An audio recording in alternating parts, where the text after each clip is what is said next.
10, 9, ignition sequence start, 6.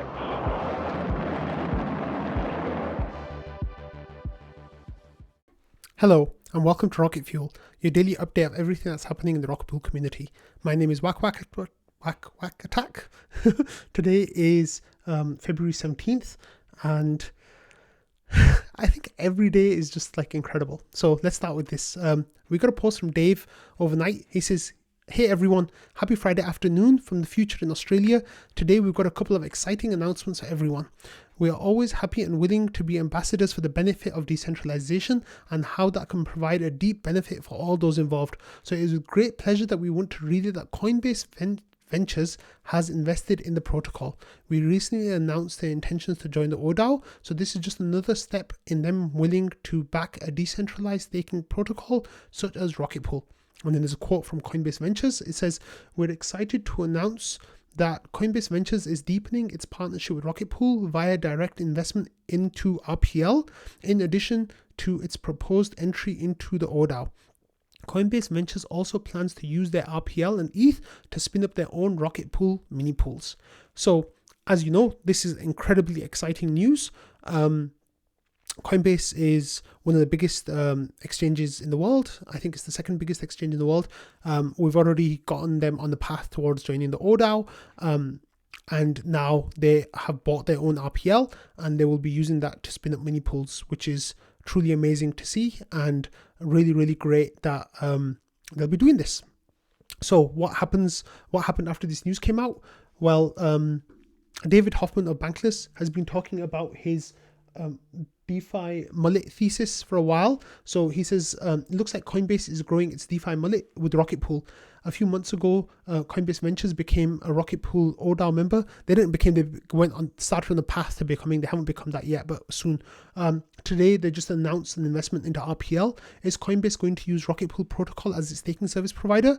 RPL now trading at all-time highs. So it's not quite all-time high in both numbers. It's very close to all-time high in on the ETH ratio. It's about 10% down from all-time high, and we got a wick up to like 3 or 4% off all-time high in US dollar terms. But and then there was a screenshot of the announcement from Dave. So it was really, really great.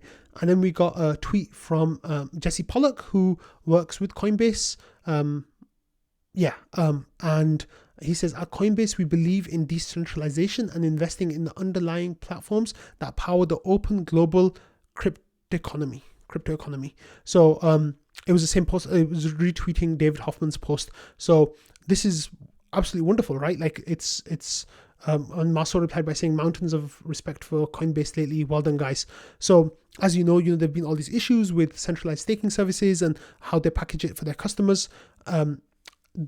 David's DeFi mullet thesis is that TradFi companies, I guess, centralized exchanges can be covered under that, will present a TradFi face to the world, and then on the back end they'll be interacting with DeFi systems, and that's what it means. Business in the back, business in the front, party in the back. That's the mullet idea, right? Like, so you have TradFi in the front and DeFi in the back, and this, if this is the path that is being taken, then that's definitely incredibly bullish. So it's definitely one to follow and see what happens with that. So this is a really interesting meme from Pieter, who says it's from The Office, and it's a character from The Office seeing two pictures, and it says corporate needs you to find the difference between this picture and this picture, and it's the Rocket Pool logo and the Coinbase logo, and the person says they're the same picture. So ever deepening relationship between Rocket Pool and Coinbase is definitely something to be celebrated at the moment. However, in the future, maybe it's something to be scared of. Actually, that's for later, not just now.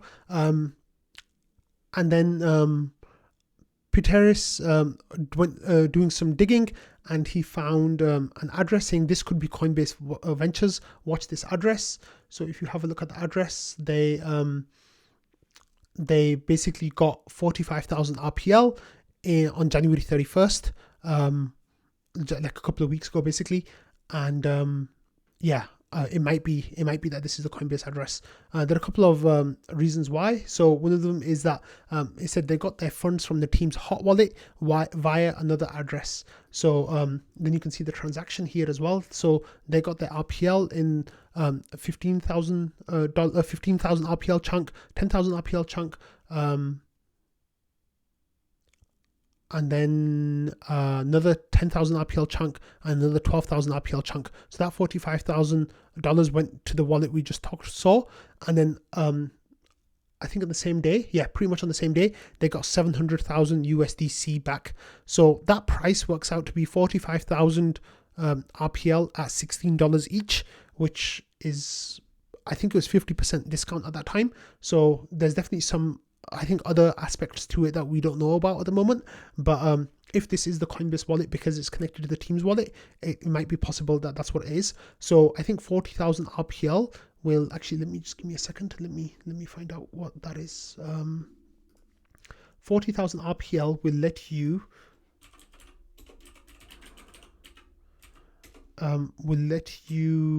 just a second.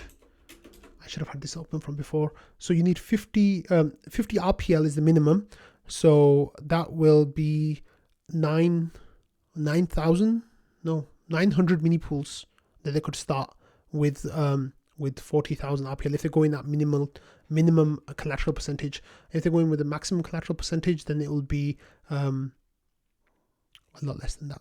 Sorry, my math at the top of my head is a bit slow at the moment. So yeah, but they can definitely spin up a lot of mini pools with that if that's who that is. There was also a wallet that I talked about on Rocket Fuel the other day about that had been accumulating on the market for February, and then they staked 40,000 odd Rocket Pool, I think last week. Something like that could also be the Coinbase wallet, but I don't know for sure. But it was definitely something that we're keeping an eye on. So with this news, of course, it's really bullish news. This is a wax bullish comment of the day that I kind of put together. It's kind of so bullish, it's scary. So I said, imagine this situation. Coinbase or entities like them become node operators. They take in customer funds and stake using Rocket Pool. They're able to get 42% more with Rocket Pool as staking rewards, with LEB8s than from running their own nodes. So they give their customers 100% of the Ethereum rewards. They keep the commission and RPL rewards for themselves. A node operator supply becomes virtually infinite because, there'll be some big they'll have so much ETH, right? So they can spin up an virtually like unlimited number of mini pools. I said then on the other side, you have Aave and services like them enable eMode or something like that. So that means that you deposit your ETH into Rocket Pool, get our ETH, deposit that into Aave, get ETH in return. You do that over and over again. The borrow rate for ETH is less than the rewards rate for our ETH, so you pocket the difference. There's no risk of liquidation because the price peg protection after withdrawals, and our ETH staking rewards multiply 2 to 10x compared to usual rewards. So I said this is how Rocket Pool reaches 22% of staked ETH. So that is kind of amazingly bullish, but also kind of scary at the same time, because we don't want Rocket Pool to just become Coinbase Pool in a sense. Thankfully, the community has voted recently on limiting to 22%. So even if we got co-opted by something like Coinbase, we would be able to limit like the stake overall. But then in that sense, we'd just become like another Lido. So that is not ideal, definitely. But technically, there's nothing we can do to stop that right now. If both of those situations happened simultaneously, then we would, in all honesty, because it's permissionless, right? Rocket Pool's permissionlessness means that we can't stop people from spinning up mini pools, but it's definitely something to keep an eye on. But the growth potential here with catalysts like these is truly astronomical. So as the community and as people on crypto Twitter and elsewhere started to understand what was happening, we got some huge pumps on Binance and on DEXs as well. So there was this wick that went up to 63,000 RPL wick, drove the price up to $58, which is a new high on Binance, and it puts us $1.47 less than the all-time high in USD. If you look at let me see actually the 12-hour chart, because that'll show you a little bit better. But if you have a look at the 12-hour chart on Binance, actually that's not good either. Let's look at the 4-hour chart. Maybe that's not good enough. 6-hour chart is good. Okay, yeah. So if you look at the chart on Binance, it's pretty much been up and to the right the whole time since RPL has been listed on there. Right now, it's $53.33. $53.03. Sorry, it's come down a little bit since I started recording, but the volume has been incredible. 12 million in the last hour. A lot of buys are coming in. People are like starting to understand what is happening. And like, for example, like we got on CowSwap, we got like some big buys coming through, and we also got this person here using 1 inch to buy I think 300 or 1, 2, 3, 4, 5 big transactions, and they bought 18,000 RPL on the 15,000 RPL, sorry, on the open market, and they were doing that batches of 100 RPL at a time. So this has been like really amazing that these big buys have started happening. And then Joe says, so it begins. So I think that this is another step on the path to what's going to happen leading up to Shanghai and Atlas and a couple of weeks after that. I think it's going to be an incredibly bullish period for Rocket Pool. Of course, it's not financial advice. As always, please don't trade based on what you hear me say. Go and do your own research and find things out for yourself. But yeah, moving on from that now, we've got some updates from Joe. He says he's trying to get stuff done. He's trying to do version 1.8 and Atlas stuff at the same time because they have hard deadlines. Version 1.8 beta 3 basically has to come out tonight. I'm calling it beta 3 instead of RC1 because Lodestar bug. And then he says that Zhejiang has been kicking our butt this week. And solo staker migration has been tough. The rest of it is fine. So A35U said, is it working? And Joe says, sort of.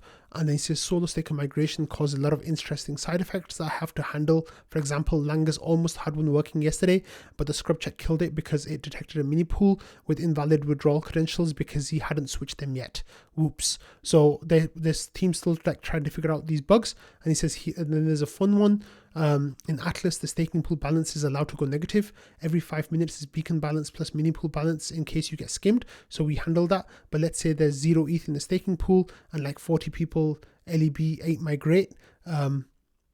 So they get credit balances of 8. So now the deposit pool has negative 320 ETH and then big happy face. So yeah, so there's still some complications that the team's trying to figure out.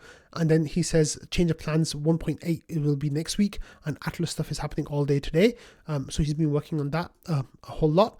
And then yeah, we already talked about the solo staking stuff. And then there was a update from Teku. So Joseph, do my eyes deceive me? Patches Teku version 23.2 is available. This is an optional update that primarily updates dependencies, blah blah blah. And then it says key changes, early access support for doppelganger protection. So this is really interesting that that's happened. And institutional Patches says, wow, institutional stakers can finally get year-old tech. And yeah, doppelganger protection is great because it means that it reduces risk of slashing. So that's good. And Patches says doppelganger protection is slashing protection feature every client except Teku supports until now. So it's good that Teku's getting with the times. Okay, another interesting thing really happened. Going back to the second half of the post from Dave, he says, today we have also invited Gitcoin to join the oDAO officially. This membership we hope will allow them to continue their mission to support public goods in the Web3 sector. There's a huge number of projects looking for a start, which in turn can help many across the whole Ethereum ecosystem. We hope their oDAO role will help provide more funds and assistance in this direction. We also look out for the whole team at ETH Denver shortly. The first time we'll all be in one place at once. And yeah, so you can read the rest of the announcement. But let's go back to the information about the oDAO joining Gitcoin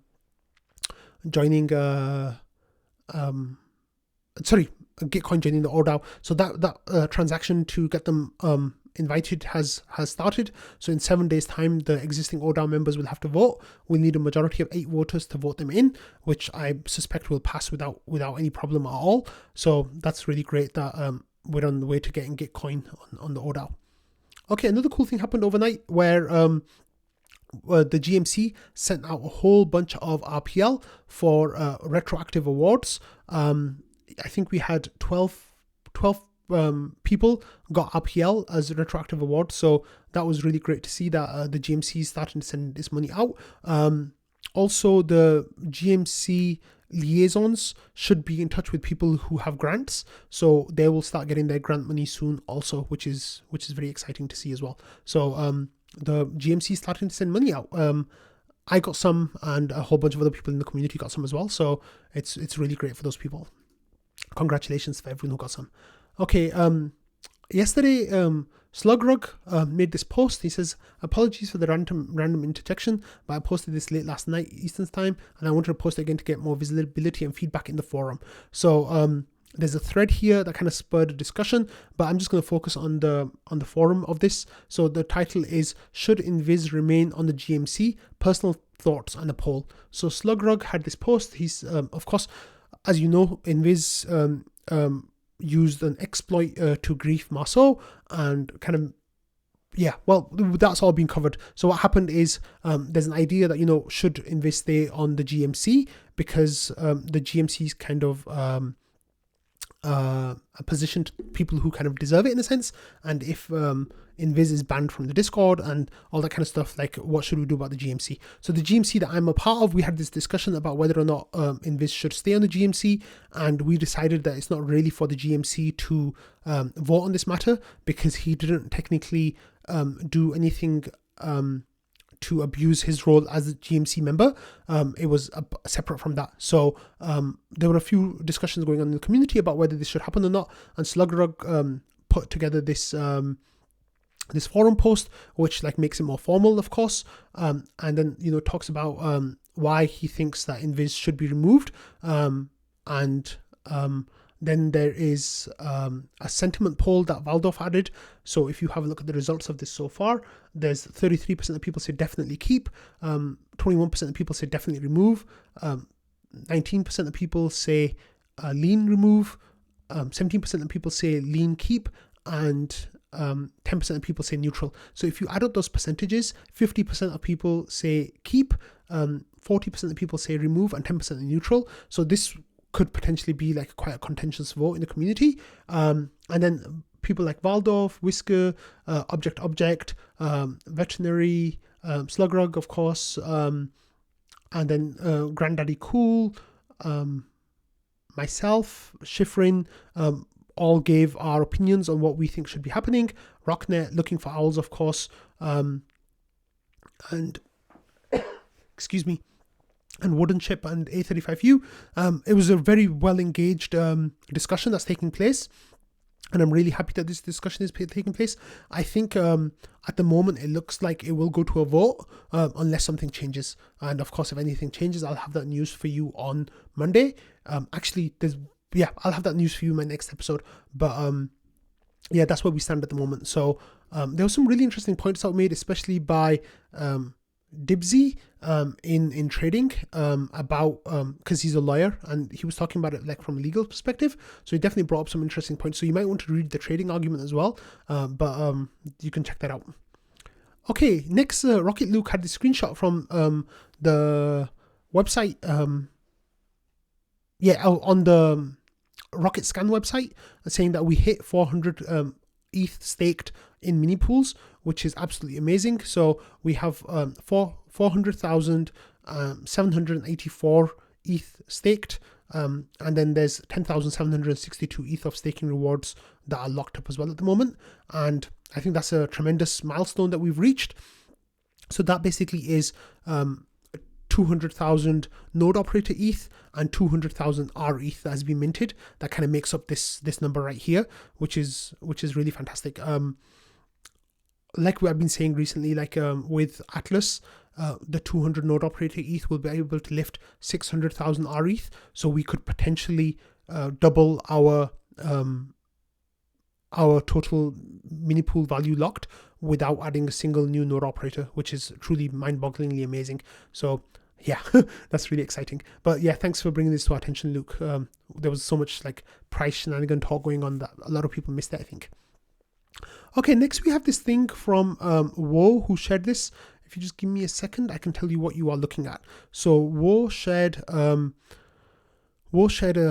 screenshot for people who have solo nodes who also use Rocket Pool and the different kinds of setups that we have. So there's this diagram here about what aspects are user managed and what aspects are Rocket Pool managed, and the two different versions that you can have of that. So you can have solo VC and then a solo BN and a solo EC. So those are, your validated clients and the consensus and execution layers. And then Rocket Pool can manage with the VC, and the other side is basically this is a hybrid setup where the user controls the VC, EC, and BN, and Rocket Pool manages the Rocket Pool VC. And then reverse hybrid is the smart node controls the EC, BN, and Rocket Pool controls the VC, and the user only has to manage the solo VC. So there's a couple of different setups for what this can look like, and I think that will I'm not sure exactly when that's going to go live, but we'll share that for me, and I guess it'll be useful for some of you. Okay, the next thing we had was this Bankless talked about RPL and RETH in context of the SEC crackdowns. So let's have a quick listen, even though like they talk for a few minutes. David, Brian, isn't this good for decentralized staking? So they were talking about the SEC cracking down on centralized staking, and then Ryan says, isn't this good for decentralized staking? Basically, Gary and others, regulators coming after the centralized exchanges and saying, no, thou shalt not stake. Well, doesn't all of this staking liquidity go to decentralized staking providers? I have a take on this. What's your take, though? Well, I think we can look at the market and agree that the market totally agrees with that take, because both RPL is at all-time highs in Ether terms, almost all-time highs in dollar terms. Lido is at a very strong price performance. So the market. Yeah, so then they talked about this for a few minutes about what it looks like, what's happening. And it's really great that we're getting so much good coverage from Bankless recently. And their weekly roll-up is their most popular product. So people are getting some really good exposure to the idea of what Rocket Pool is and why it's doing so well at the moment. So that's really, really great to see. Next, we had this proposal from Mig in the smart nodes, and he says, proposal to set node withdrawal address, make it mandatory. So he says, since all this drama, I made some thoughts about possible attacks or risks, and the protocol is having an increase of attention, and obviously malicious entities could think to target even the nodes. So in that regard, I think that setting the withdrawal address is a fundamental thing to do. And with that, my surprise here's that it's often overlooked, right? He says as of 10th of February, there are 634 nodes and 1,544 mini pools that do not have a withdrawal address set. So basically, if someone took control of those staking machines, somehow they could set whatever address they wanted as the withdrawal address for that node, and then they could withdraw everything to that address. So Mig says that that's an unneeded risk, and these node operators are taking. Just to think that you are one command away from losing your funds is unsettling.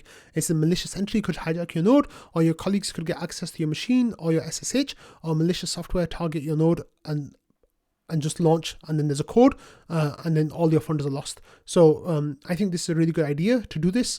I guess it'll be up to the team to set that. I don't know if it's going to make it into Atlas, or maybe it'll come sometime later, but I think that's a really good idea to make that mandatory. I honestly thought it was mandatory, but I guess it's not. Okay, so yesterday there was a little bit of confusion about the oDAO prize, and I got confused about Fizz sharing this scorecard and then the pageant prize winning, but I was mistaken about who had won the prize and what actually had happened. So every month there's a Grand Prix, and it kind of ranks all the people who have won the Merkle Tree race. It gives them points. And what happened yesterday was Fizz became the #1 Merkle Tree generator overall on the oDAO. So he overtook Rocket Pool #1 into 90 points, and Rocket Pool #1 got 89 points. So that's what Fizz was so happy about. And he says, I worked so hard for this, but I'm going to lose it next month. So I don't think Fizz is going to lose it next month because he's had such strong performances. Although Lighthouse won this month, and I think that they might be winning in months going forward. But I think Fizz is still going to place really strongly for the next while. So I think he's going to stay #1 for a while. But congratulations to Fizz for the right thing this time. So I said Fizz won the the guessing game, but it turned out actually that Sneaky Ninja Guy won the guessing game. So Fizz said, let the record reflect that I went ahead and paid Sneaky Ninja Guy 5 RPL for being the likely winner of the guessing game. Congratulations. If another winner surfaces, we'll cross that bridge when we get there. So Sneaky Ninja Guy, congratulations for winning the raffle. I'm sorry that I said it was Fizz. I got a little bit confused about what you all were happy about. Okay, and then Kevster, he says, I'm doing something, and he's printing something right here. And that looks like the Rocket Pool supporters POAP that is being printed out on stickers. So Kev, of course, is coming to Denver. And I'm not going to say too much, but it looks like he's bringing Rocket Fuel supporter stickers with him. And maybe those will be distributed at the booth if people come and say hi to me. But that's really nice. Like, I think that's really great. Kev, thank you so much for doing that. It's really cool that people are doing so many like nice little things like this. I think the camaraderie at Denver is just going to be absolutely amazing. I'm so excited about it. And finally, I wanted to give an update on Vaca's all-time high bot. He gave a little update to it today. So now it lists the price in all-time high on the ratio and all-time high on the US dollar. Because we're so close to an all-time high in the US dollar, it kind of makes sense to add it in there. Myself and a couple of people in trading have asked for there to be a date of when this happened. So he says that he'll update the bot next week to include that information as well. So it says over here, Wack Attack is the keeper of the all-time high. So just like I update the ETH ratio all-time high, I can now update the US dollar all-time high as well by putting in a command that Waka told me what to do for. So that's really exciting. I hope you all... I'm going to end it on this note. There's a long weekend in the US this week. Monday is President's Day, so it's likely there won't be an episode on Monday. I'm going to try to get one out just because of the fact that it will make Tuesday's episodes that much more difficult if I don't get one out on Monday. So, but if I don't get one out on Monday, maybe Tuesday will be an hour-long episode, which I know some of you all have been waiting for. But yeah, I'm going to... There's likely won't be an episode on Monday, is all I'm saying. So, I hope you all have a lovely long weekend if you have a long weekend, and if you don't, I hope you all have a lovely few days ahead. I'm just going to finish on this really nice little thing that Meek said, which he said that in long weekends, the crypto markets kind of followed the trend that happened on Friday. And of course, Rocket Pool's trend is up. So maybe into the long weekend, we might see some fun things happening. In which case, yeah, I'll be really happy. But I'm traveling this weekend, so even if I am... even if we get some really cool stuff happening, I won't be able to make an episode, sadly.